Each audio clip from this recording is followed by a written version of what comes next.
코로나19 신규 확진자가 6,603명으로 27일 만에 다시 6,000명대로 늘었습니다. 오미크론 변이 확산 영향인데 방역당국은 내일쯤 국내 오미크론 검출률이 50%를 넘어 우세종이 될 것으로 보고 방역체계 개편안을 준비하고 있습니다. 더불어민주당 조응천 의원이 불교계 반발을 사고 있는 정청래 의원의 탈당을 요구하면서 당내 논란이 일고 있습니다.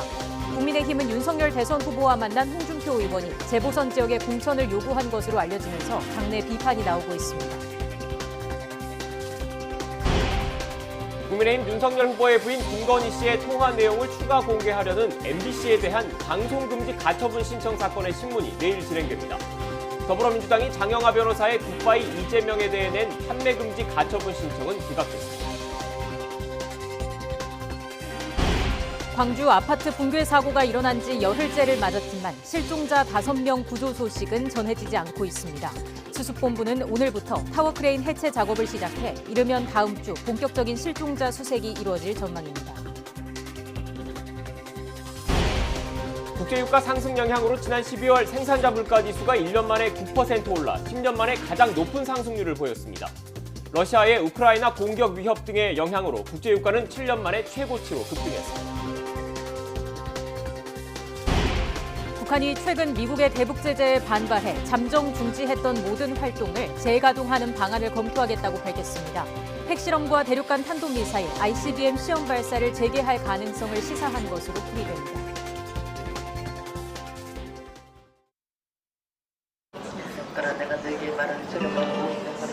침체돼 있고 침울해져 있는 것 같아요. 올해는 어려운 시대지만 내년은 아마 무서운 시대가 될 것 같아요.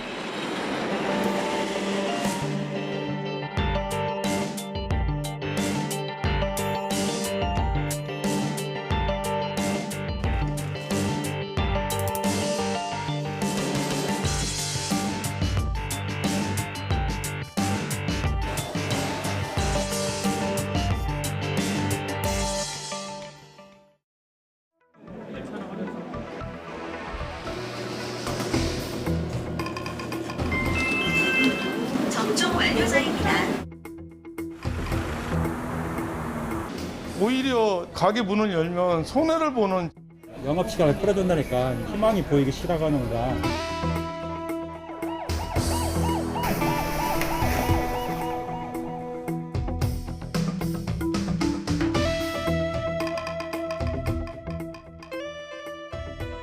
좀 빨리 정상적인 다시 옛날 생활로 돌아갔으면. 이번에는 꼭 코로나 종식이 됐으면 좋겠습니다.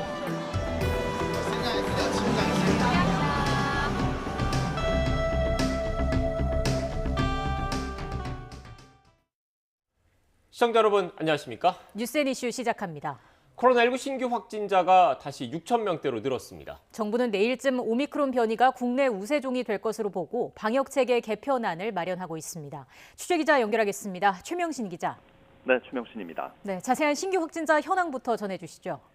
네, 오늘 0시 기준 코로나19 신규 환자는 6,603명입니다. 어제보다 800명 가까이 늘었습니다. 일주일 전과 비교하면 2,438명, 2주 전과 비교하면 2,480명 많습니다. 신규 환자가 6,000명대를 기록하기는 지난달 24일 이후 27일 만입니다. 해외 유입은 어제보다 118명 줄어든 246명으로 23일째 세 자릿수를 기록하고 있습니다. 위중증 환자는 488명으로 21일 연속 감소했습니다. 수도권 중환자 병상 가동률은 20%대 초반까지 떨어지면서 안정적인 상황을 유지하고 있습니다.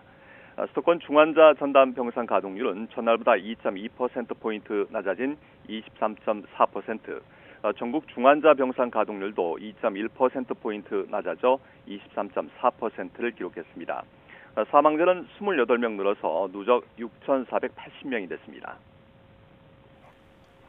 네, 오미크론 변이의 국내 우세종화는 이미 시작된 것 같은데 준비는 잘 되고 있습니까?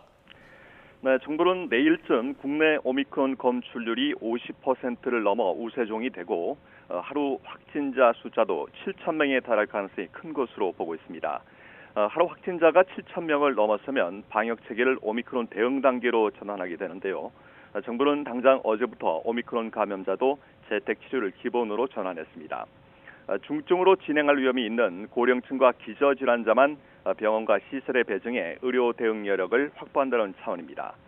또 전파력이 큰 오미크론 특성상 환자가 급증할 것으로 보고 집에서 가까운 동네 병원과 의원에서 코로나19 치료를 받을 수 있도록 한다는 계획입니다. 지금까지는 모든 검사 대상자와 의심자가 PCR 검사를 받았는데요. 앞으로는 65세 이상 고령층과 고위험군이 우선적으로 받게 됩니다. 밀접 접촉자가 아닌 단순 접촉자 등은 신속 항원 검사로 대처하는 방안을 구체화하고 있습니다. 확진자 격리 기간은 열흘에서 7일로 단축됩니다. 확진자는 확진 후 7일째 되는 날 격리 해제되고 접촉자는 접촉 후 6일째 되는 날 PCR 검사에서 음성이 나오면 7일째 격리 해제됩니다. 정부는 구체적인 오미크론 대응 개편안을 내일 발표할 계획이지만 이미 급격한 확산이 진행된 상황에서 너무 늦은 게 아니냐는 지적도 나오고 있습니다. 지금까지 사회부에서 YTN 최명신입니다. 미군 부대발 집단 감염으로 확진자가 급증한 경기 평택시에선 확진자의 90%가 오미크론 변이에 감염됐다는 조사 결과가 나왔습니다. 네, 자세한 상황 취재기자 연결해서 알아보겠습니다. 황보혜경 기자. 네, 경기 평택시 주한미군 부대 앞 거리에 나와 있습니다. 네, 미군 부대 집단 감염으로 그곳 상인들의 고충이 클 것 같은데 어떻습니까? 네, 이곳 안정리 로데오 거리는 지금 보시는 것처럼 거리를 오가는 사람을 찾아보기가 힘듭니다. 이곳은 미군 부대 바로 앞에 있어서 미군들이 주 고객인데요. 부대 내 코로나19 확산세로 이곳 상인들은 손님 구경을 못한 지 2주가 넘었다고 호소하고 있습니다. 목소리를 직접 들어보시죠. 70%가 외국인 상대로 해서 영업을 하고 있습니다. 여기서 한 40년 장사를 했지만은 말할 수 없게 힘듭니다. 지금 개시 못하는 가게들이 한두 군데가 아니에요, 지금. 평택시 신규 확진자 숫자가 연일 세 자릿수를 기록하고 있는 가운데 특히 미군 부대 내 확산세가 심각합니다. 최근 일주일간 주한미군 확진자 수는 1924명으로 2주 전과 비교했을 때 3배 넘게 급증했습니다. 미군들이 본국으로 휴가를 다녀오는 등 대면 접촉이 늘어나면서 확진자가 급증한 거로 보이는데요. 지난 5일부터 양성자들의 검체 80건을 조사한 결과 오미크론이 72건으로 90%를 차지해 우세종이 됐다는 분석이 나옵니다. 주한미군은 보건 방호 태세를 격상하고 병사들의 부대 밖 외출을 통제하고 있는데요. 평택시는 오미크론 확산을 막기 위해 어제 미군 부대 학원과 실내 체육시설 종사자 등을 대상으로 진단검사 행정명령을 내렸습니다. 이들은 오는 26일까지 백신 접종 여부와 관계없이 의무적으로 PCR 진단검사를 받아야 합니다. 지금까지 평택 주한미군 부대 앞 거리에서 YTN 황보혜경입니다. 네, 이렇게 전국적으로 오미크론 확산세가 심상치 않은 가운데 광주에선 코로나 발생 이후 최다 기록인 하루 300명 넘는 확진자가 나왔습니다. 광주 지역 변이 감염자 가운데 80%가 오미크론 감염인 것으로 확인됐습니다. 현장에 나가 있는 취재기자 연결합니다. 나현우 기자. 네, 광주광역시청 임시선별진료소에 나와 있습니다. 자, 광주 지역 코로나19 확산, 그것도 오미크론 확산 추세가 심상치 않다고요? 네, 그렇습니다. 지금 제가 나와 있는 임시선별진료소에는 최근 닷새간 하루 평균 4,000명이 넘는 광주 시민들의 발길이 이어지고 있습니다. 그만큼 광주 지역의 코로나19 확산세가 뚜렷한 모습인데요. 어제 하루에만 광주 지역에서 확진 환자가 모두 359명이 나온 상태입니다. 어제 이 광주에서는 이 코로나19가 시작된 게 지난 2020년 2월 3일입니다. 이후 2년 동안 광주에서 하루 확진자가 300명이 넘게 나온 게 어제가 처음입니다. 최근 하루 확진자 수가 100명 후반대와 200명대를 오가더니 어제 갑자기 급증했습니다. 월별 확진 환자도 오늘까지 2,900명을 기록해서 역대 최다였던 지난달 1,800명을 이미 넘어섰습니다. 이 가운데 광주 동구에 있는 요양병원에서 확진 환자가 계속 나오고 있는데요. 현재까지 이 병원에서만 누적 확진 환자가 263명으로 늘었습니다. 해당 병원은 동일 집단 격리가 이루어지고 있습니다. 광산구에 있는 요양시설에서도 14명이 한꺼번에 감염됐는데요. 누적 확진 환자가 144명으로 늘었습니다. 이 밖에도 광산구 요양병원과 이 서구 요양시설을 비롯해 끊임없이 확진자가 나오고 있습니다. 그런데 광주 지역에도 이 오미크론 변이가 확산하면서 우려가 커지고 있습니다. 최근 일주일 새 광주 지역 오미크론 검출률도 80%를 차지하며 우세종으로 자리 잡은 상황입니다. 코로나19 확산 추세가 걷잡을 수 없이 커지자 방역당국도 잠시 멈춤을 강력히 공고했는데요. 우선 오는 24일부터 2주 동안 광주 지역 어린이집과 유치원에 대해 긴급 휴원 조치에 들어갔습니다. 또 다음 달 6일까지 다중 이용 시설에 대한 특별 점검을 강화하기로 했습니다. 그리고 현재 7개 병원, 2개 생활치료센터 740여 개인 병상을 1,060여 개로 늘리기로 했습니다. 지금까지 광주광역시청 임시선별진료소에서 YTN 나연호입니다. 조 바이든 미국 대통령은 코로나19 변이인 오미크론이 패닉의 요인이 아니라면서 백신 접종을 촉구했습니다. 바이든 대통령은 백신의 효과가 있기 때문에 현재의 백신 접종 노력을 계속할 것이라며 오미크론 확산에도 불구하고 경제 봉쇄로 돌아가거나 학교 대면 수업을 화상으로 전환하지 않을 것이라고 재확인했습니다. 영국이 마스크 의무화와 백신 패스를 없애고 자가격리도 곧 폐지하겠다고 발표했습니다. 오미크론 변이가 유행의 정점을 지났다는 겁니다. 쏟아지는 확진자에 비해 상황이 나빠지지 않자 다른 유럽 국가들도 방역 완화를 검토하고 있습니다. 이상순 기자입니다. 영국이 오미크론 변이 이전으로 돌아갑니다. 실내 마스크 착용과 재택근무 권고, 대형 행사장 백신 패스 사용 등의 플랜 B가 다음 주 종료됩니다. Today's latest ONS data show clearly that infection levels are falling in England, and while there are some places where cases are likely to continue rising, including in primary schools, our scientists believe it is likely that the Omicron wave has now peaked nationally. 존슨 총리는 자가격리 규정은 3월에 만료되는데 그 이전에 조기 폐지를 추진하겠다고 말했습니다. 위드 코로나 복귀 선언이면서 한편으론 봉쇄 조치 중 내로남불 파티로 곤경에 몰린 존슨 총리의 국면 전환 카드입니다. We will trust the judgment of the British people and no longer criminalize anyone who chooses not to wear one. 영국의 확진자는 이달 초 22만 명에 비하면 줄긴 했지만 여전히 9만 명을 넘었습니다. 프랑스는 또 기록을 경신했습니다. 지난 17일 확진자가 무려 46만 명을 넘었습니다. 하지만 오미크론 여파로 위중증 환자는 오히려 전보다 감소한 3,900여 명에 머물렀습니다. 오스트리아도 상황이 비슷합니다. 18일 확진자가 3만 명에 육박했지만 상황은 오히려 호전되고 있습니다. Belastung und vor allem aber auch die Intensivbettenbelastung stabil ist, ja sogar ein wenig besser als vorhergesagt. 인구 580만 명 중 120만 명이 감염되고도 여전히 확진자가 3만 명이 넘는 덴마크도 지난 16일부터 영화관과 박물관 문을 다시 여는 등 방역 규제를 완화했습니다. 오미크론이 위드 코로나를 앞당길 게임 체인저가 될 수 있을지 유럽이 먼저 시험대에 올랐습니다. YTN 이상순입니다.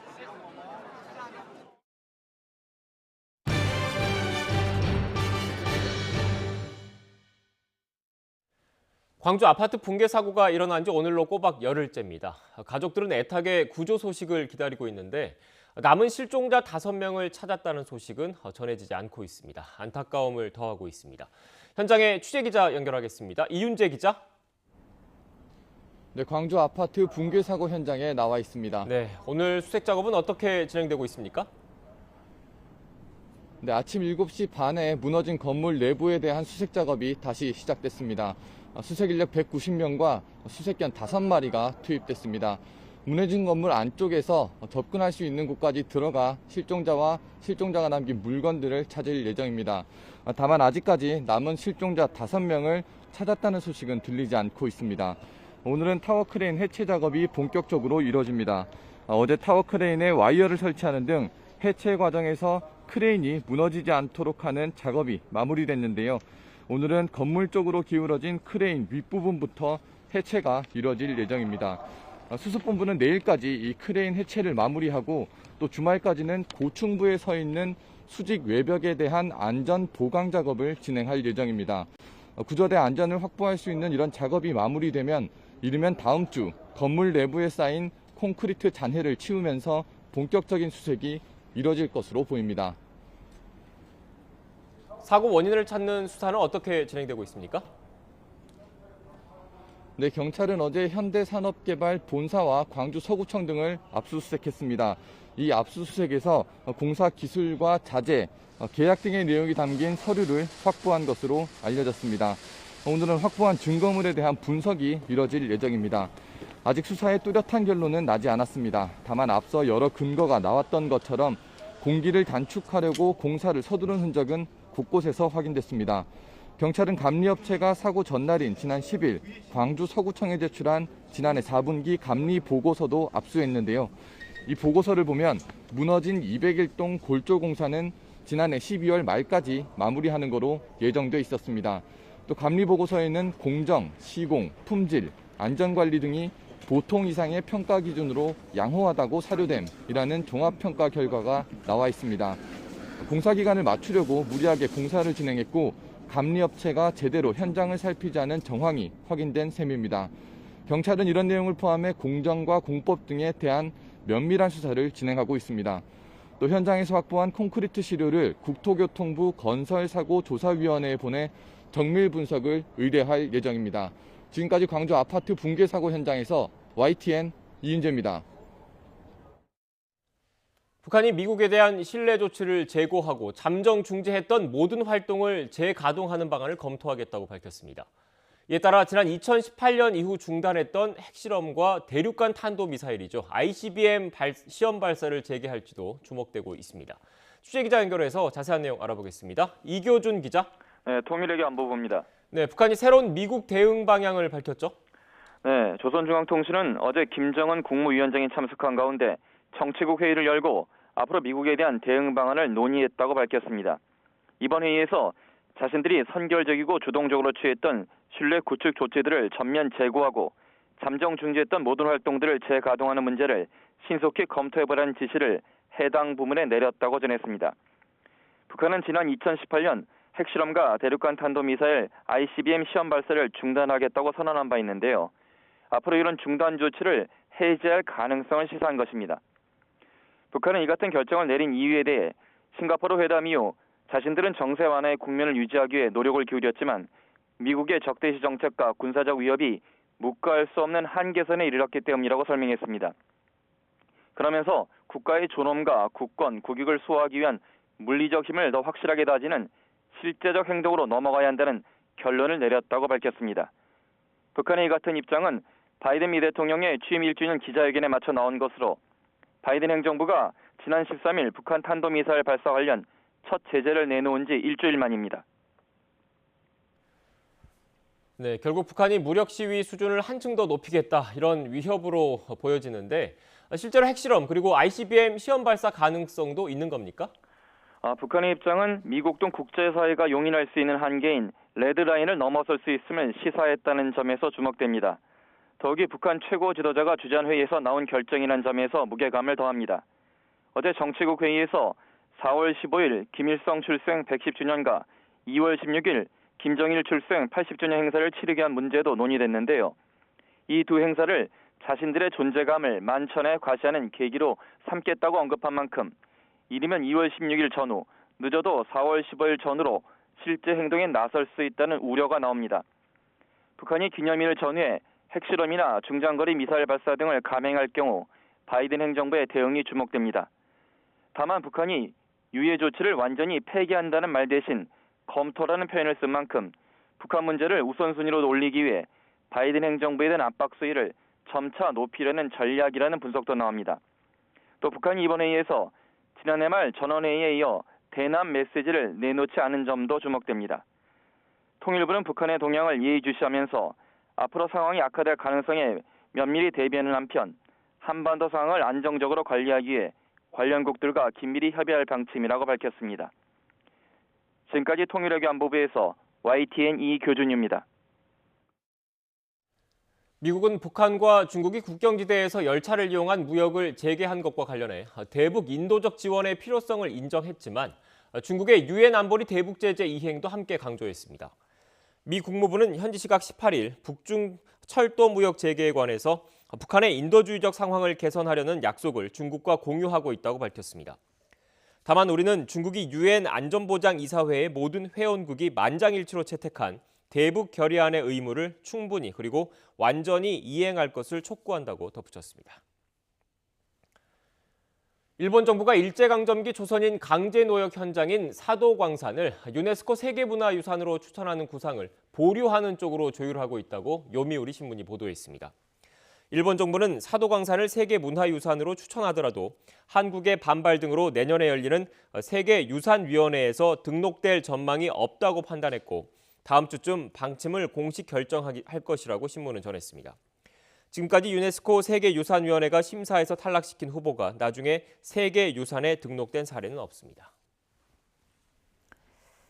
새해 들어 지정학적 위험이 확대되면서 국제유가가 무섭게 오르고 있습니다. 배럴당 100달러 시대가 다시 오는 게 아니냐는 우려도 나오고 있습니다. 김원배 기자의 보도입니다. 현지 시각 19일 뉴욕 상업거래소에서 서부 텍사스산 원유 가격은 1배럴에 1달러 53센트, 약 1.8% 상승한 86달러 96센트에서 거래를 마쳤습니다.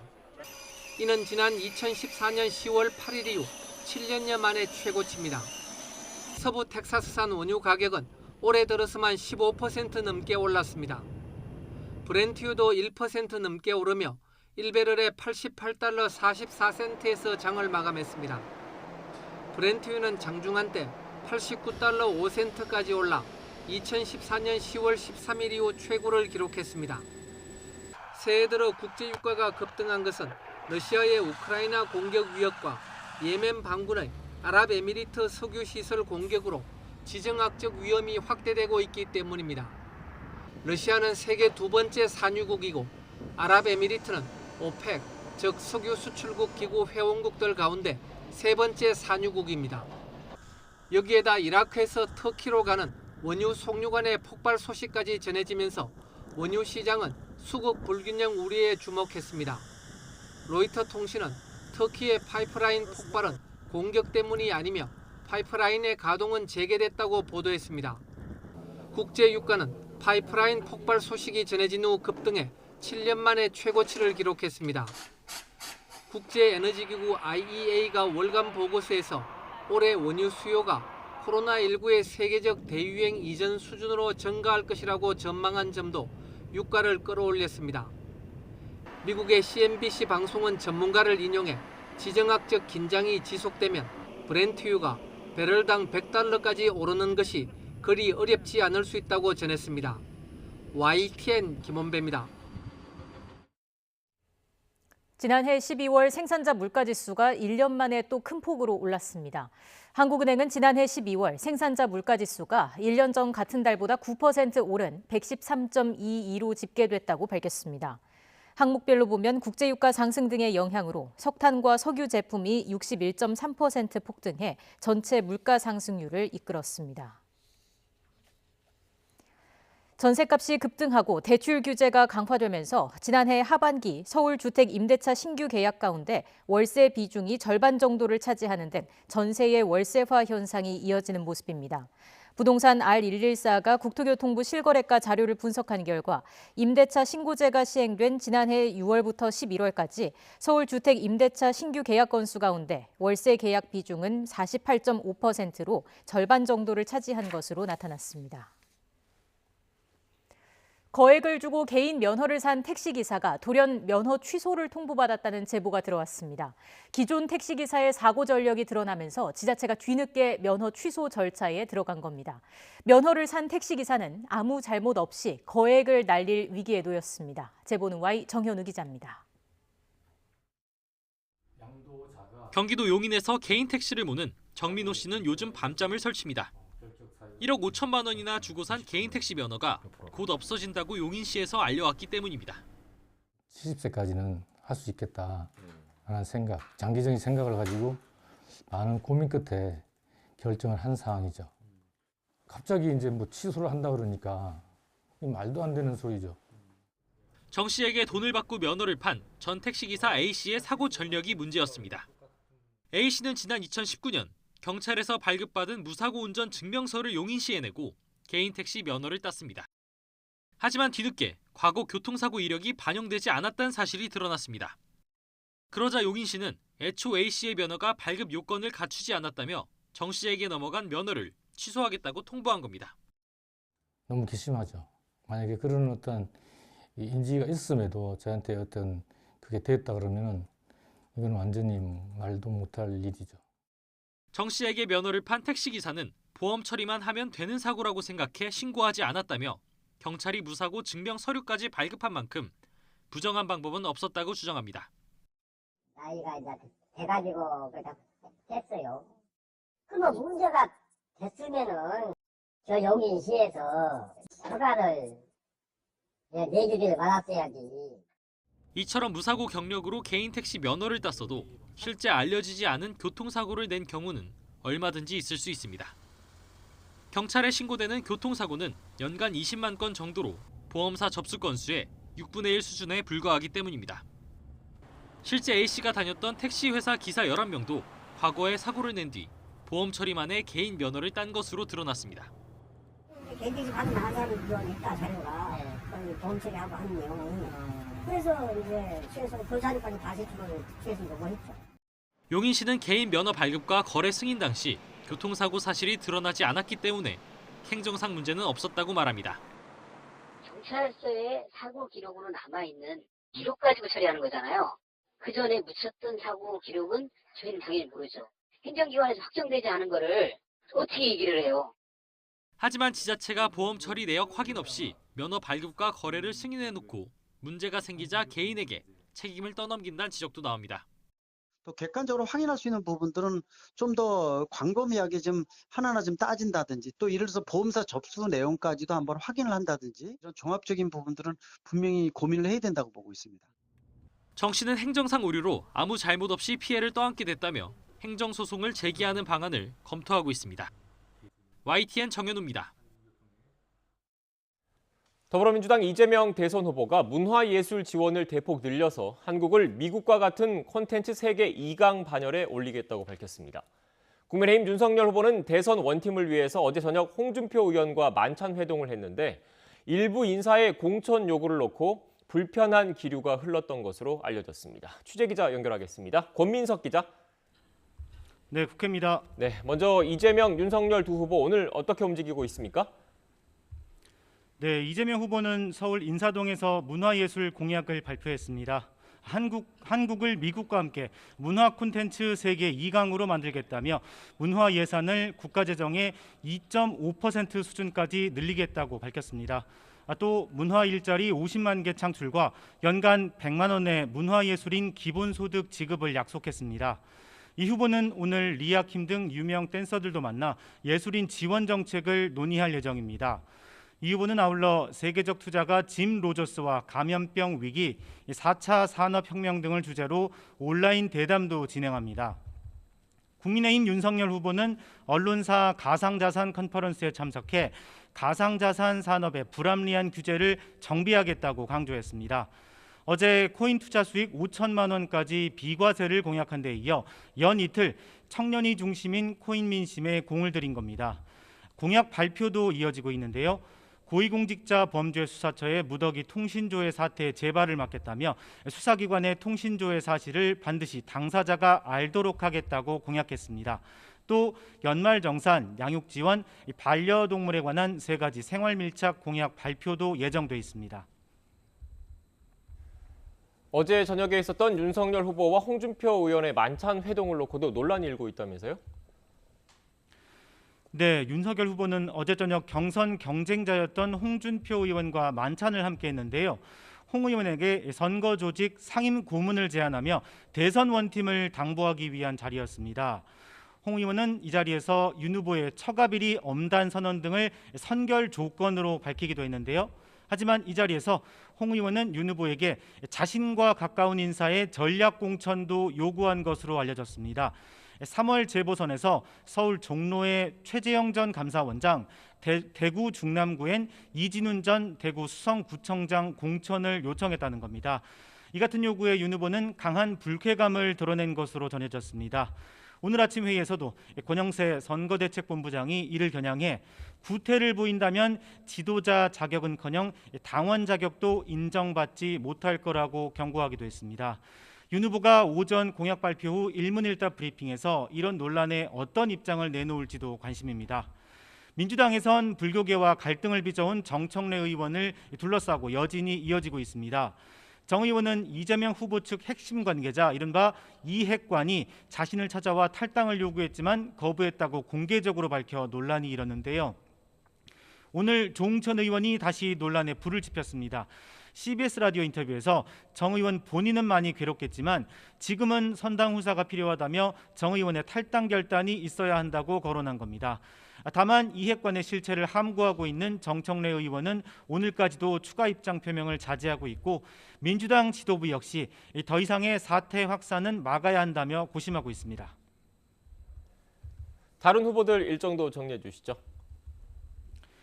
네, 정의당 심상정 후보는 조금 전부터 한국행정학회 정책학회가 주최한 토론회에 참석해서 차기 정부 국정운영 구상을 밝히고 있습니다. 이 토론회에 국민의당 안철수 후보도 오늘 오후에 참석할 예정이고요. 안 후보는 또 오늘 아침 보수 언론인 김동길 연세대 명예교수를 후원회장으로 영입하기도 했습니다. 새로운 물결 김동연 후보는 대전 카이스트에서 과학기술 혁신 토론회를 열고 청년 과학기술인과 대화를 나누고 있습니다. 지금까지 국회에서 YTN 권민석입니다. 윤석열 국민의힘 대선 후보 배우자 김건희 씨의 7시간 통화 내용을 추가로 공개하려는 MBC의 방송을 금지해달라는 가처분 신청 사건 신문 절차가 내일 진행됩니다. 서울 서부지방법원은 김 씨가 MBC를 상대로 낸 2차 방송금지 가처분 신청 신문을 내일 오전 11시에 엽니다. 법원은 김 씨 측과 MBC 측 법률 대리인을 함께 불러서 의견을 들은 뒤 당일 오후에 결론 내릴 것으로 보입니다. 더불어민주당이 이재명 대선 후보 가족 사이 갈등을 다룬 책의 배포와 판매를 금지해달라고 낸 가처분 신청을 법원이 받아들이지 않았습니다. 서울 북부지방법원은 오늘 민주당이 책 굿바이 이재명을 펴낸 출판사를 상대로 낸 도서출판 발송, 판매 등 금지 가처분 신청을 기각했습니다. 이 책은 이 후보의 조폭 연루서를 야당에 제보한 장영하 변호사의 저서로 이 후보와 친형 고 이재선 씨 사이의 갈등을 다루고 있습니다. 동생 명의로 자신이 보유한 건물을 재산신고에서 빠뜨리는 등 허위 재산 내역을 제출한 혐의로 기소된 무소속 양정숙 의원이 1심에서 당선 무효형을 선고받았습니다. 서울 남부지방법원은 오늘 양 의원의 공직선거법 위반 혐의에 대해서 벌금 300만 원을, 무고 혐의에 대해선 징역 8개월에 집행유예 2년을 선고했습니다. 공직선거법상 100만 원 이상의 벌금형이 확정되면 선출직 공무원은 직을 상실하게 됩니다.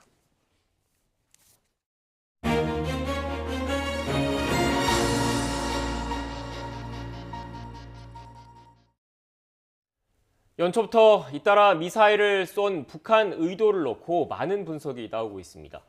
미국도 추가 안보리 회의를 요청하면서 북한을 압박했습니다. 북한은 오늘 정치국 회의에서 논의한 대미 방안도 밝혔습니다. 핵과 미사일 실험을 유예하던 조치 철회를 시사했습니다. 봉영식 연세대 통일연구원 전문연구위원과 함께 관련 내용 짚어보겠습니다. 어서 오십시오. 안녕하십니까. 네, 안녕하세요. 위원님, 지난 2018년이죠. 북한과 미국의 정상이 싱가포르에서 처음으로 만났지 않습니까? 저도 싱가포르 현지에서 취재를 했던 기억이 나는데 그때 당시 현지에서는 북핵 문제 해결될 수 있다. 한반도의 평화 정착될 수 있다. 이런 기대감이 엄청 컸었던 것도 사실입니다. 그런데 북한이 오늘 내놓은 대미 방향, 결국 2018년 싱가포르 정상회담 이전으로 돌아갈 수도 있다. 이렇게 밝힌 거라고 봐야 되는 겁니까? 예, 그렇습니다. 2018년 6월이었죠. 싱가포르에서 트럼프 대통령과 이제 김정은 위원장이 만났죠. 네.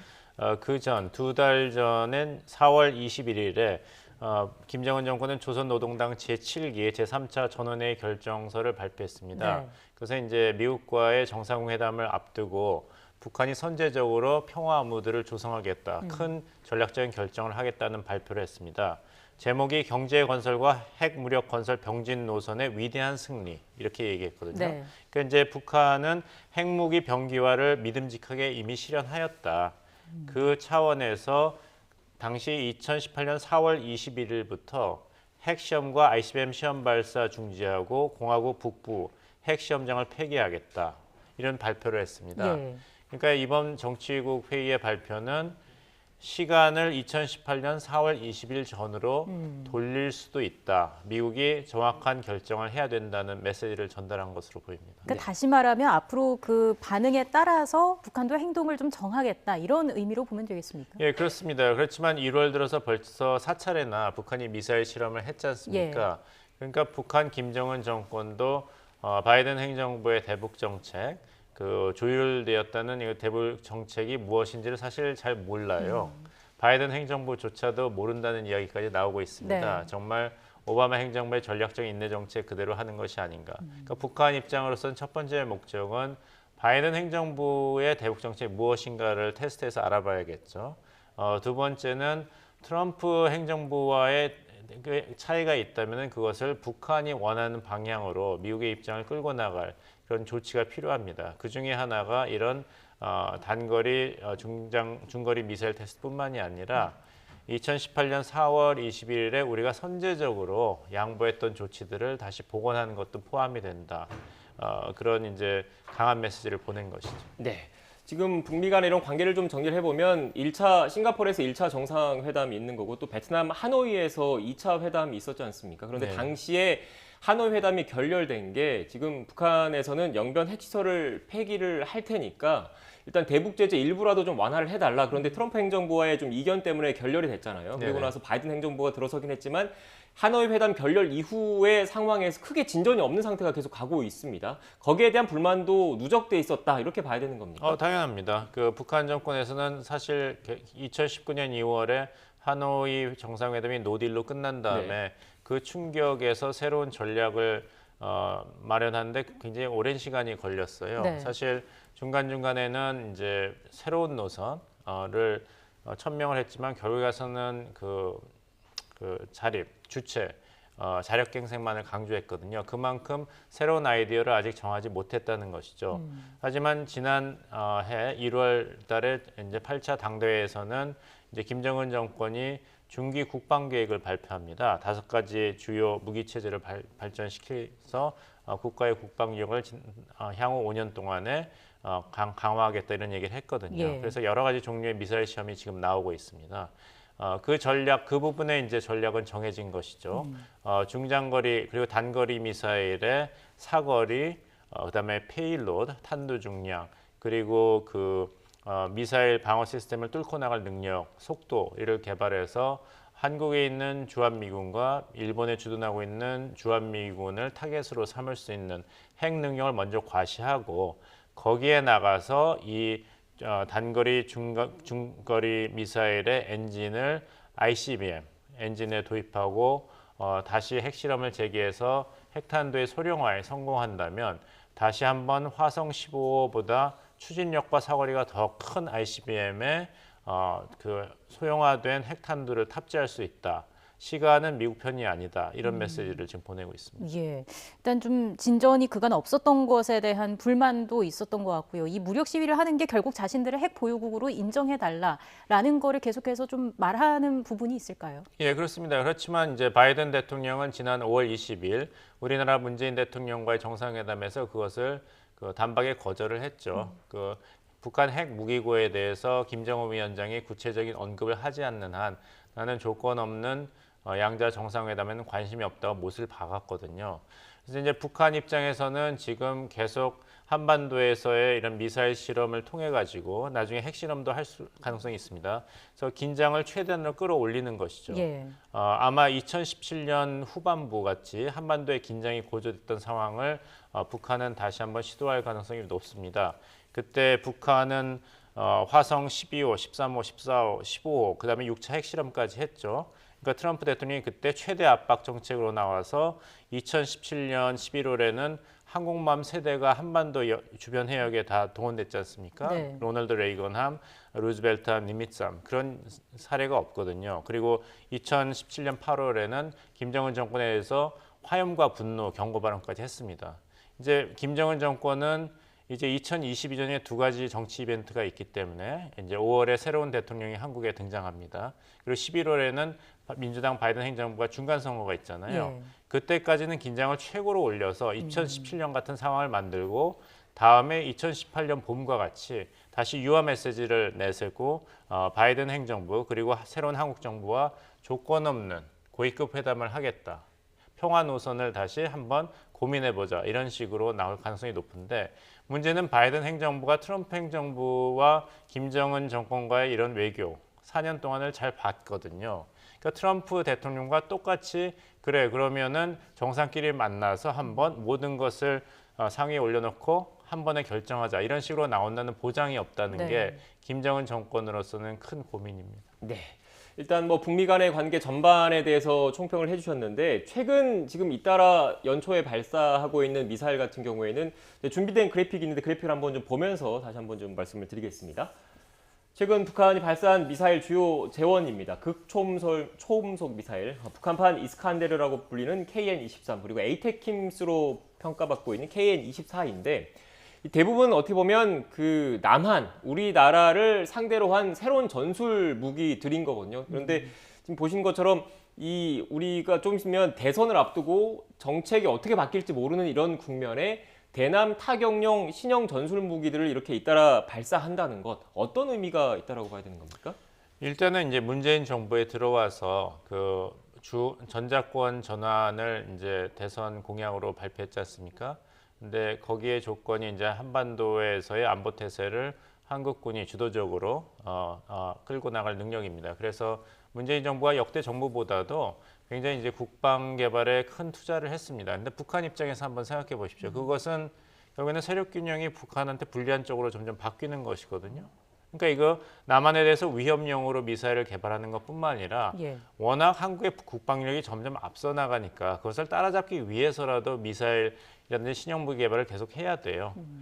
거기에 더해가지고 만약 이런 미사일에 핵탄두를 탑재할 수 있다면 한국 정부 그리고 국민들은 아무래도 안보 불안을 심각하게 느낄 거 아닙니까? 네. 그러면 다시 한번 한국 정부가 내년쯤에 새로운 정부가 탄생한다면은 다시 한번 문재인 정부의 2018년과 같은 중재자 역할을 기대할 수 있다. 이런 계산도 깔려 있는 것으로 보입니다. 네. 그러니까 지금 북한 입장에서 핵 협상은 결국 상대를 미국으로 생각을 하고 있는 거지 않습니까? 그런데 상대입니다. 대미 협상력을 극대화하기 위해서 우리나라 남한의 대선 전국에서 남한을 어떻게 보면 협상의 지렛대로 삼으려고 하는 전략적 의도가 있다 이런 말씀이신가요? 네, 그렇습니다. 이제 바이든 행정부가 트럼프 대통령 시절하고 이제 계속 대비돼서 강조하는 점은 뭐냐면 미국은 일방주의를 더 이상 하지 않겠다. 동맹국과 긴밀히 협조하겠다는 것이지 않습니까? 그 말을 뒤집으면 북한 입장에서 본다면은 동맹국에 대해서 북한이 어떤 레버리지를 가지게 된다면 향후 있을 미국과의 협상에서도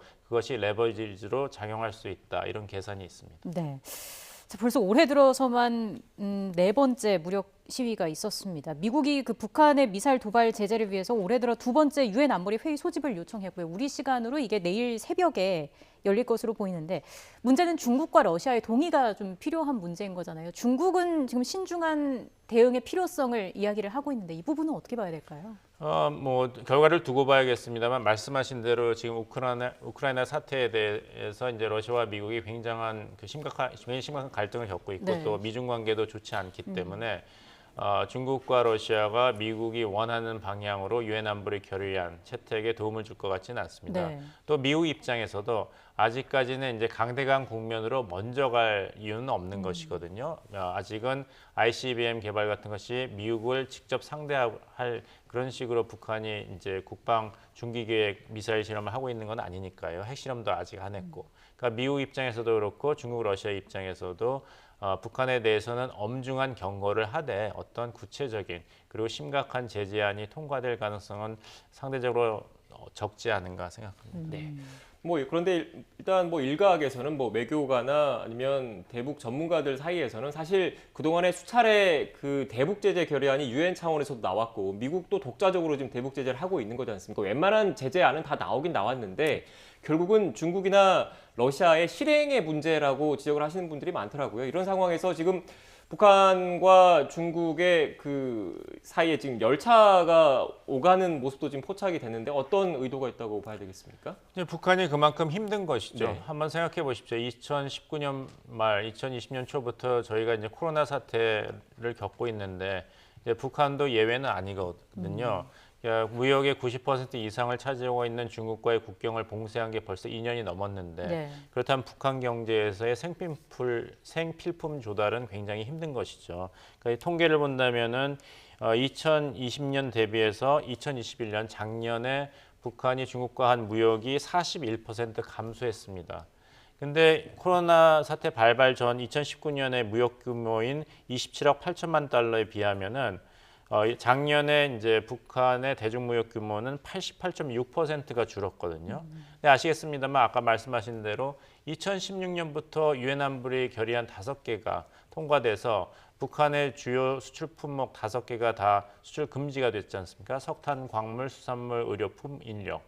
그러니까 2019년 전에도 벌써 북한 경제가 굉장히 힘들어졌는데 네. 코로나 때문에 아주 안 좋은 상태예요. 그래서 이제 북한과 중국 간의 이제 열차가 재개되는 것이 일회성으로 끝날지, 왜냐하면 코로나 방역이 무너지면 김정은 정권도 정말 경제 회복이 어렵게 되기 때문에 신중할 수밖에 없습니다. 그래서 이 추이가 어떻게 될지는 좀 두고 봐야죠. 그럼 올해 북한의 대외 정책 그 결정에 있어서 가장 중요한 변수라고 한다면 뭐가 있을까요? 민생입니다. 이제 내년이 이제 김일성 대통령 그 탄생 110주년이고 주석, 이제 네. 예, 주석이죠. 김정일 위원장 탄생 80주년, 그러니까 소위 꺾어지는 중요한 네. 해인데 2012년에 이제 김정은 위원장이 이제 북한의 최고 지도자가 되면서 그때가 이제 김일성 주석 탄생 100주년이기 때문에 강성대국을 완성한다고 했어요. 3가지입니다. 핵무기, 그다음에 그 사상, 경제, 강성대국인데 강성대국 목표 3개 중에 하나밖에 달성을 못했거든요. 10년이 지났습니다. 그렇다면 나머지 2개도 달성을 해야 되는데 민생을 잡지 못하고는 민심도 잡을 수가 없죠. 지금 장마당 세대도 흔들리고 있으니까요. 그러니까 핵 무장을 가지고 미국을 압박하는 것도 하나 있지만 나머지 2가지 목표, 민생 해결, 그다음에 사상 교육, 여기에도 주력할 것으로 보입니다. 네, 위원님 마지막으로 간략하게 어떻게 보면 지금 이 비핵화 관련된 북핵 문제와 관련된 가장 근본적인 문제일 수도 있는데 한미의 입장에서 바라보는 비핵화는 북한의 핵 무기가 아예 없는 이 비핵화의 의미인데 북한 입장에서 이 비핵화, 북핵 협상은 결국 핵무기, 핵 보유국을 인정한 상태에서 군축 협상을 하겠다라는 그렇죠. 근본적인 차이가 있지 않습니까? 예. 이런 괴리를 좁힐 수 있겠습니까? 모든 건 다 가능하죠. 네. 모든 건 다 가능한데 이제 하노이 회담에서 트럼프 대통령이 이야기한 것은 뭐냐면은 하도 그 영변 포기만 이야기를 하니까 더 크게 생각해 보자. 우리한테 무엇을 원하느냐? 완전한 조선반도 비핵화를 위해서. 그때 김정은 위원장이 확답을 안 했습니다. 그래서 트럼프 대통령은 비핵화의 의지가 부족하구나 해서 그냥 나온 것이거든요. 그래서 이제 바이든 행정부를 설득하려면 적어도 구체적으로 말하는 조선반도의 비핵화가 한국과 미국이 이야기하는 한반도 비핵화와 어디까지 일치하고 그러면 그 일치하는 부분만이라도 서로가 협상을 통해서 실현할 수 있는가, 이런 식으로 한 단계 한 단계 나가는 자세를 북한 정권이 보여야지 바이든 행정부도 다시 한번 북한과의 협상에 기회를 줄 것입니다. 네, 알겠습니다. 앞으로 한반도 정세가 또 어떻게 변할지 좀 지켜봐야 할 것 같고요. 지금까지 봉영식 연세대 통일연구원 전문연구위원과 함께 관련된 이야기 나눠봤습니다. 오늘 말씀 고맙습니다. 고맙습니다.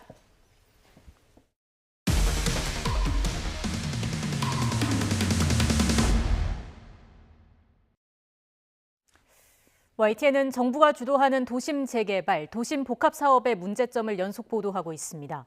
정부는 야심차게 사업을 추진하고 있지만 1차 대상지와 후보지로 선정된 지구 60여 곳 가운데 절반이 넘는 곳에서 반대 운동이 벌어지고 있습니다.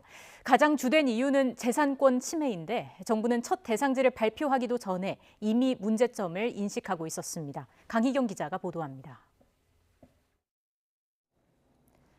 도심 공공주택 복합사업은 국토교통부가 후보지와 예정지구를 차례로 추린 뒤 주민동의 요건 등을 충족한 곳을 본지구로 지정하는 순서로 진행됩니다. 현재 본지구로 최종 선택된 지역은 예정지구 9곳 가운데 전체 7곳, 후보지까지 포함하면 전국 65곳에 이릅니다. 문제는 사업이 코앞에 다가온 본지구뿐 아니라 후보지에서도 벌써부터 파열음이 거세다는 점입니다.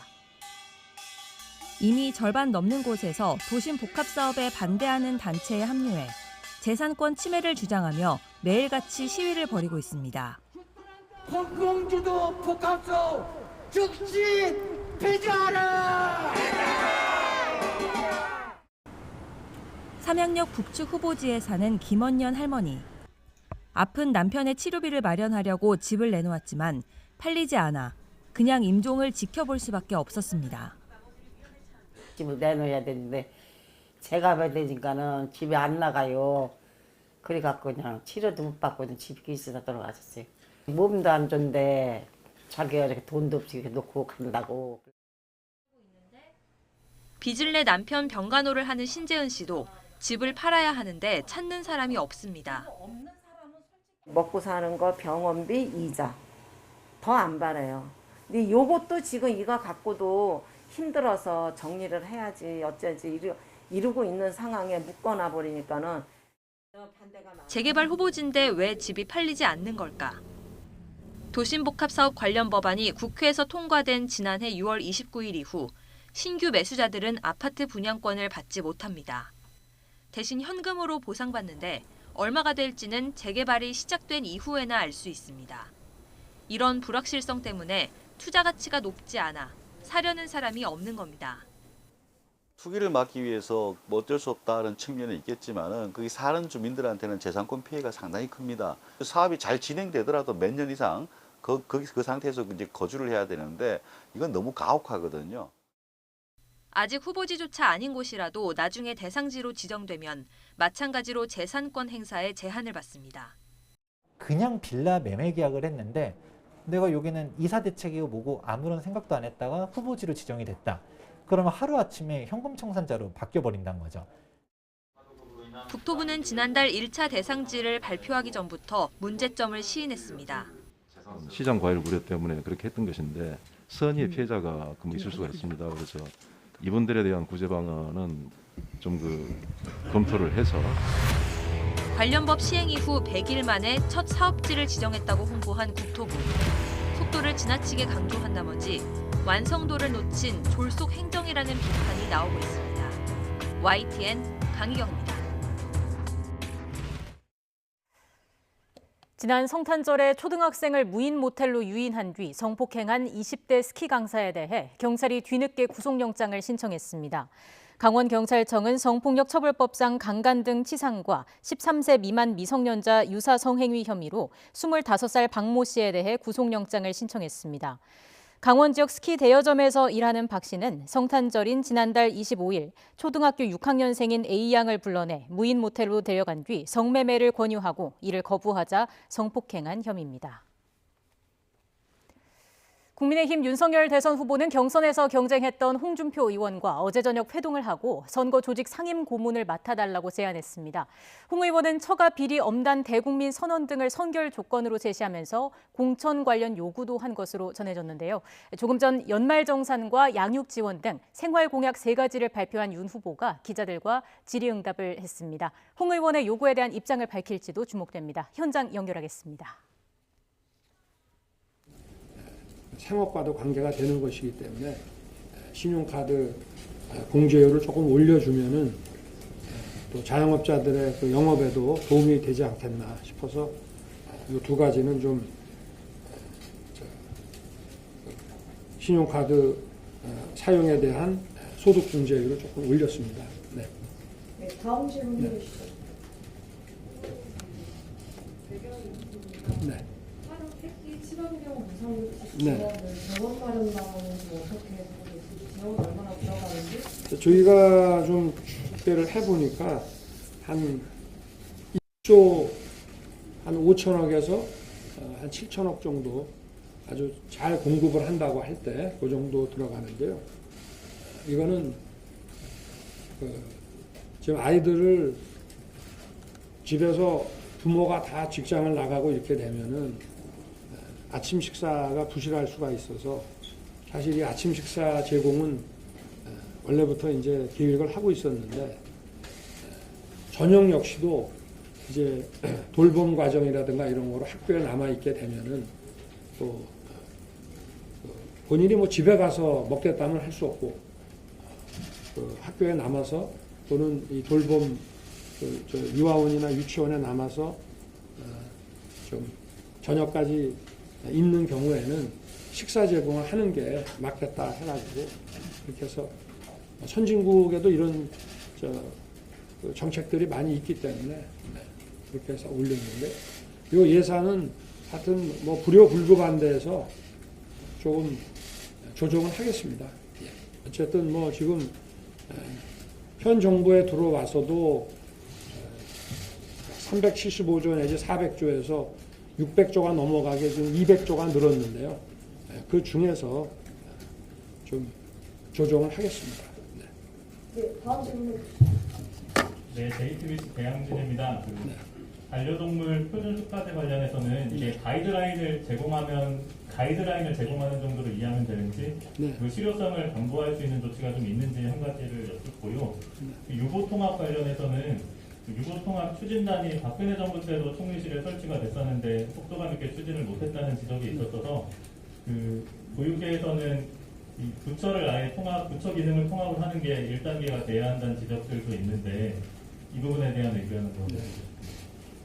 표준 수가제라는 것은 그 용어 그대로 표준 수가제를 공시를 해 주는 것입니다.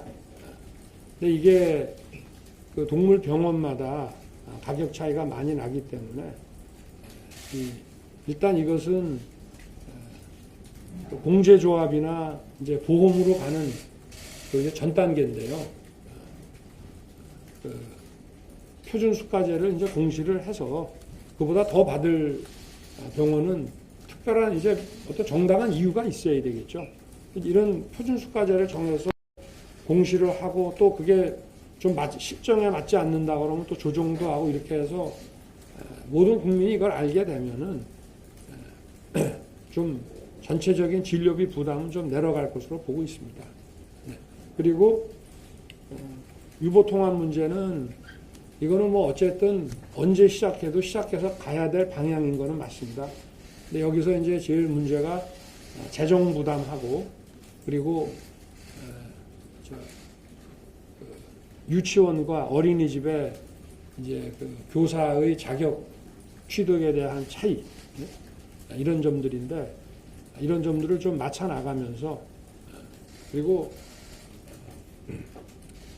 어쨌든 교육 과정도 좀 만들고 이렇게 해서 비슷한 교사에 의해서 지도를 받을 수 있게 이렇게 해 나가는 것이 목표고 원래 목표는 다 잡았는데 참 엄두가 안 나서 시작을 못했습니다만은 이제는 더 이상 늦지 않게 저희가 재정 여건과 또 교사의 그 기준 차이 또 부서에 따른 또 어떤 그 업무 그 권한 이런 부분도 조정을 해 가면서 이제 제대로 시작을 하겠다는 뜻입니다. 네.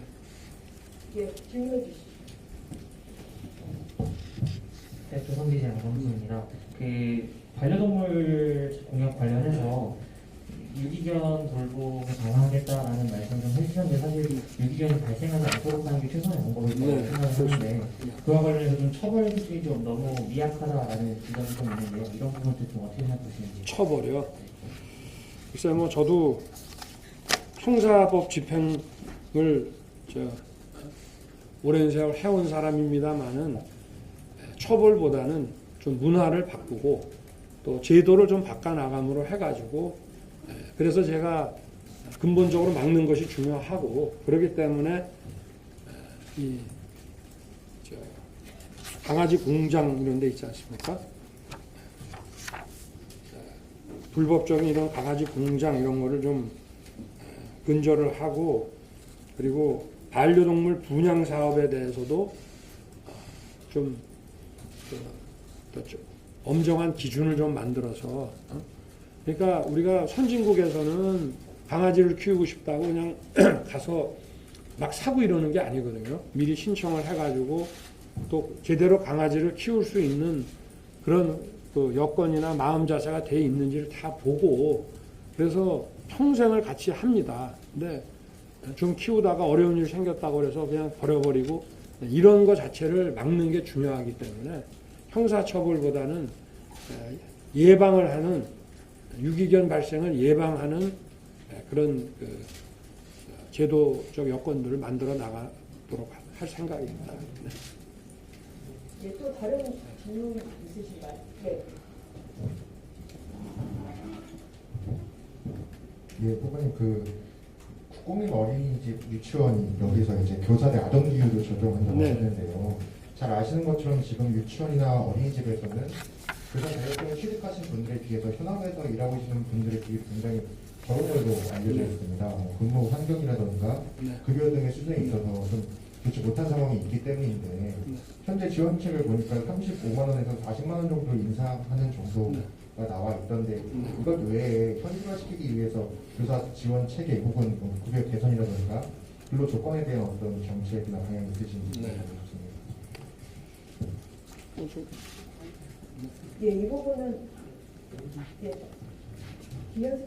김현숙 교수가 답변해 주시겠어요? 구체적으로.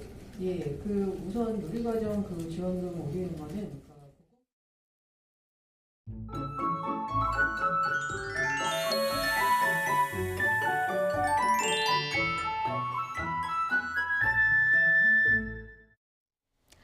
큰 추위를 뜻하는 절기 대안이 오늘입니다. 절기답게 아침에는 무척 추웠는데요.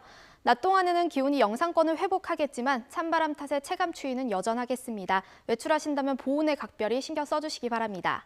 오늘 전국적으로 하늘 표정 맑겠습니다. 다만 대기가 정체된 세종과 충북 지역만 대기질이 좋지 못하겠습니다. 오늘 낮 기온은 대부분 영상으로 오르며 예년과 비슷하거나 조금 낮겠습니다. 서울 2도, 청주 3도, 광주 5도, 부산 8도가 예상됩니다. 어제 눈이 내리면서 건조특보 대부분 해제됐습니다. 다만 영남 동해안은 대기가 여전히 건조하니까요. 이 지역에서는 불씨 관리 잘해주시기 바랍니다. 내일 낮부터는 예년 기온을 웃돌며 추위가 누그러지겠고요. 주말과 휴일에는 비교적 포근하겠습니다. 날씨였습니다. 뉴스 앤 이슈 2부는 정치권 소식으로 문을 열겠습니다. 저희는 잠시 뒤에 뵙겠습니다.